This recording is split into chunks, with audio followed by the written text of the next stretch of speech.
A thread by Carlos Oswida. More peace achieved by President Trump and his Arab allies. In this case, the fighting was caused by an illegal war started by Barack Obama in 2011. From Al Jazeera, Libya rivals reach deal to allocate positions in key institutions.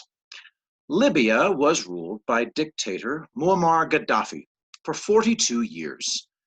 The war was the brainchild of Samantha Power, a Harvard academic who called herself the genocide chick. She claimed to be the world's greatest expert on genocide. Here's how seriously we're supposed to take her mind. Sitting on a portable crapper. What is it with Obama people and ridiculous images that remind us of toilets? Samantha Power created the perfect formula for endless global war. Responsibility to protect, R2P. The world's nations are required to go in militarily to stop countries from mistreating their own people. Libya was the first and last R2P war. The reason R2P is a pre-failed doctrine is that you go in, overthrow the leader, and leave. You have no responsibility to help the former subjects of absolute dictatorship to adapt. As a result, Libya fell into a civil war for 9 years. The first thing the Libyans did was massacre the black guest workers. People went back to Somalia because it was safer. Libya eventually ended up with 2 legitimate governments: the Government of National Accord, GNA, in Tripoli, and the House of Representatives, HOR, in Tobruk. 3 major terrorist groups were supported by the predecessors of the GNA: Ansar al-Sharia, Shura Council of Mujahideen in Derna, the Islamic State. Obama created Syria in Libya. Our Arab allies did something absolutely brilliant. An American citizen named Khalifa Haftar is the commander of the Libyan National Army, loyal to the House of Representatives. The press calls him a rogue warlord. He's anything but. The UAE saw where this was all going, so they joined in the fighting early on so that they could shape future events. Khalifa Haftar cleared all of Libya of jihadists. Then he was quote-unquote defeated by the actors posing as the soldiers of the GNA. He retreated, and now the GNA and House of Representatives have made a peace deal. Russia tried to screw it all up, of course. Guess what happened to them?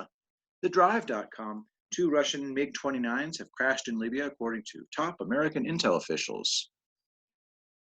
There were also about 1,000 Russian mercenaries there to discredit Khalifa Haftar and the House of Representatives. From MilitaryTimes.com, quote, imagery and intelligence assessments show how Russia continues to interfere in Libyan affairs. Wagner Group's reckless use of landmines and booby traps are harming innocent civilians, said Rear Admiral Heidi Berg, AFRICOM's director of intelligence. Haftar was accused of widespread war crimes. No. His purpose was to target Islamist terrorists, nothing more. He's made that clear. Turkey interfered with Syrian jihadists. Qatar and Italy support the GNA, but only the non-Islamist faction. And the Western press is too stupid to figure out any of it. Haftar, who was one of Gaddafi's major opponents, wiped out the Islamists and retreated. None of the old school tricks worked. The key is for the US to not get involved, except on a logistical and technological basis when asked by our allies. With Trump's help, another Obama fiasco was cleaned up, and the usual American warmongers loved them some intervention, and all the usual American warmongers, and the Libyans paid the price in blood.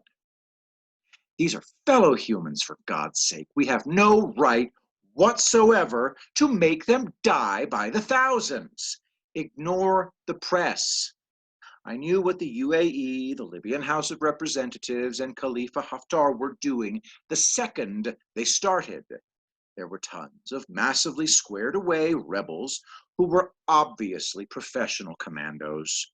When you see one fit young man operating every single weapon system, rifle, grenade launcher, heavy machine gun, mortar, and everyone else just watching with big grins on their faces, you know what's happening? Fellow Arabs, here's what Trump understands. Arabs need to see Arabs kicking ass. The defeat of Saddam Hussein in 3 weeks in 2003 was a strategic blunder that humiliated all Arabs. It's just reality. They are united by ethnicity.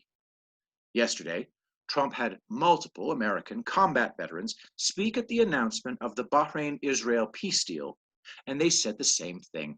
The peace deal honors the American troops who put so much into trying to stabilize the Middle East. They weren't suckers. They were lions led by donkeys. A famous quote about World War I troops.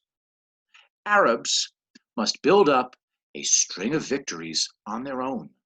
Military, diplomatic, economic. That will lay the past to rest. Until the West sees Arabs as equals, the relationship will be strained.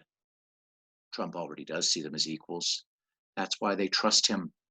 That's why the right people are finally winning. And the best is yet to come.